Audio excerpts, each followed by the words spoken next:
बंगाल चुनाव का नाम लेकर प्रियंका गांधी ने किया मोदी सरकार का घेराव। प्रियंका गांधी के आरोपों का अमित शाह ने दिया जवाब। सदन में मोदी सरकार पर हमलावर रही प्रियंका गांधी का ये बयान आखिर क्यों सोशल मीडिया पर तहलका मचा रहा है। भारत की आत्मा का एक हिस्सा है।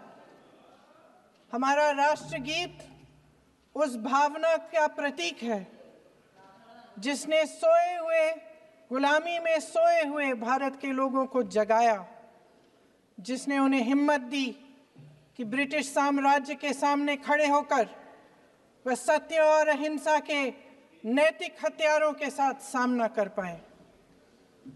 आज ये चर्चा एक भावना के ऊपर है।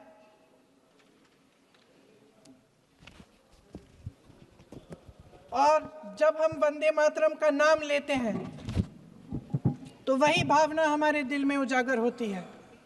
जब हम वंदे मातरम का नाम लेते हैं तो हमें उस पूरे इतिहास की याद आती है जो स्वतंत्रता संग्राम का इतिहास था, उसकी पीड़ा, उसका संघर्ष, उसका साहस, उसकी नैतिकता,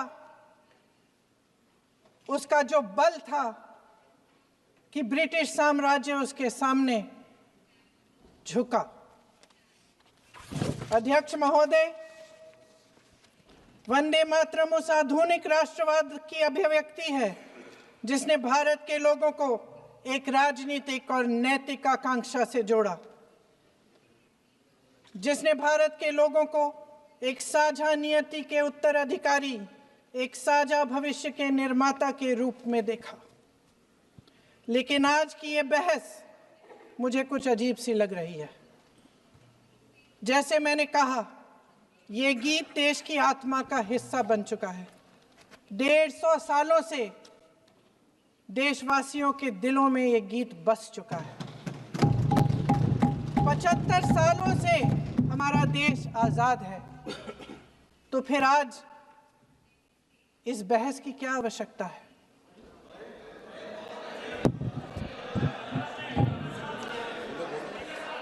हमारा यहाँ मकसद क्या है? जनता से हमें दिया गया दायित्व, जनता का विश्वास, उनके प्रति हमारी जिम्मेदारी, हम किस तरह से इसका इस्तेमाल कर रहे हैं, हमें ये सोचना चाहिए। क्योंकि अब इस मोड़ पर हम इस सदन में अपने राष्ट्रगीत पर भी बहस करेंगे। आपने बहस मांगी है, आपने बहस मांगी है। आप तो इलेक्टोरल रिफॉर्म्स की बहस नहीं मांग रहे थे कि जब तक हम इस पर बहस नहीं करेंगे तब तक उस पर बहस नहीं होगी।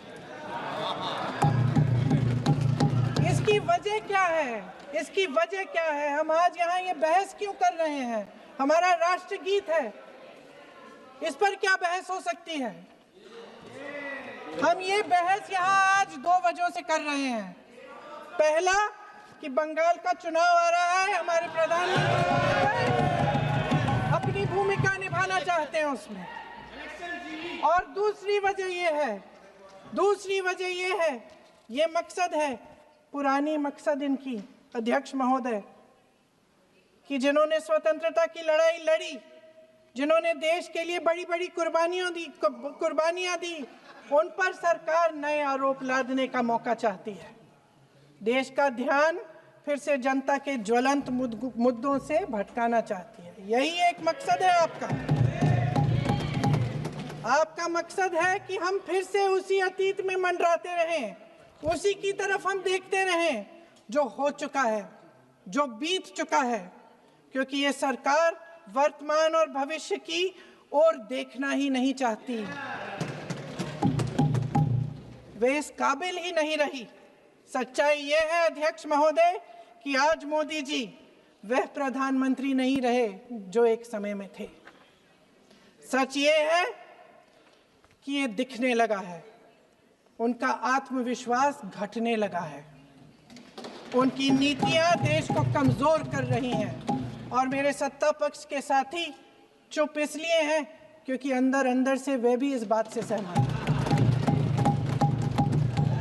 आज देश के लोग खुश नहीं हैं अध्यक्ष महोदय, परेशान हैं, तमाम समस्याओं से घिरे हुए हैं, तमाम समस्याओं से घिरे हुए हैं और उन समस्याओं का हल आप निकाल नहीं रहे हैं।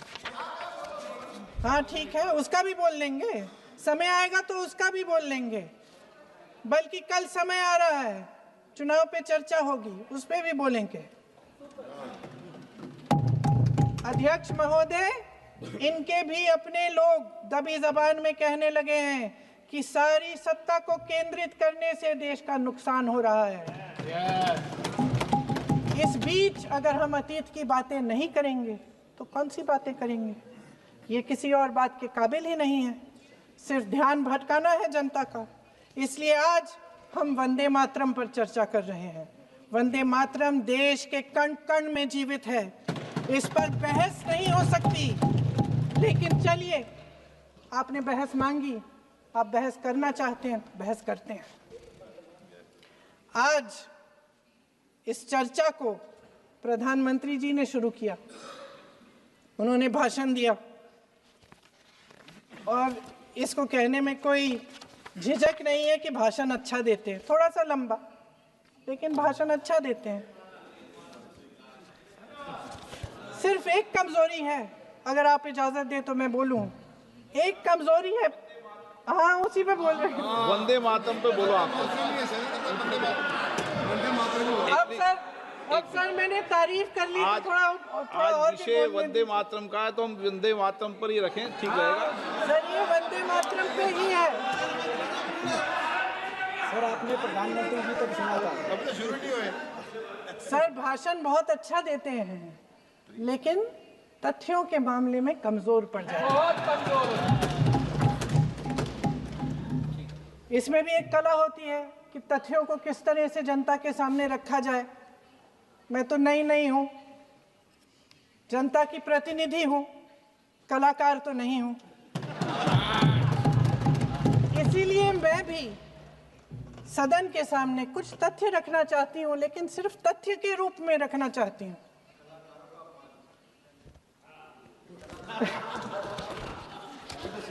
मैं उदाहरण दूं, उदाहरण दे देती हूँ। सर मांग रहे हैं सर वंदे मातरम के बारे में, वंदे मातरम की जो सालगिरह पे आपने एक बड़ा कार्यक्रम आयोजित किया था, उसमें प्रधानमंत्री जी ने भाषण दिया। उसमें उन्होंने कहा कि 1896 में पहली बार गुरुदेव रविंद्रनाथ टैगोर ने ये गीत एक अधिवेशन में गाया। उन्होंने ये नहीं बताया कि कौन सा अधिवेशन था, महासभा, हिंदू महासभा का अधिवेशन था, आरएसएस का अधिवेशन था।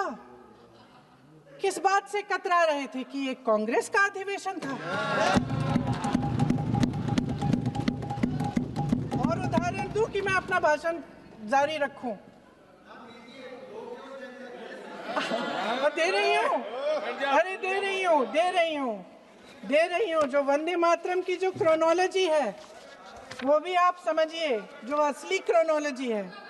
1875 में महाकवि बंकिम चंद्र चट्टोपाध्याय ने इस गीत के पहले दो अंतरे लिखे, जो आज हमारे राष्ट्रगीत घोषित हुए हैं, मतलब जो घोषित हुए थे और जिसको हम आज अपना राष्ट्रगीत कहलाते हैं।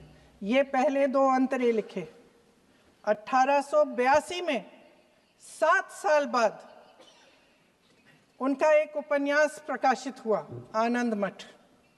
उस उपन्यास में यही कविता उन्होंने प्रकाशित की, लेकिन इसमें 4 अंतरे जोड़ दिए। 1896 में कांग्रेस के अधिवेशन में गुरुदेव रविंद्रनाथ टैगोर ने पहली बार ये गीत गाया।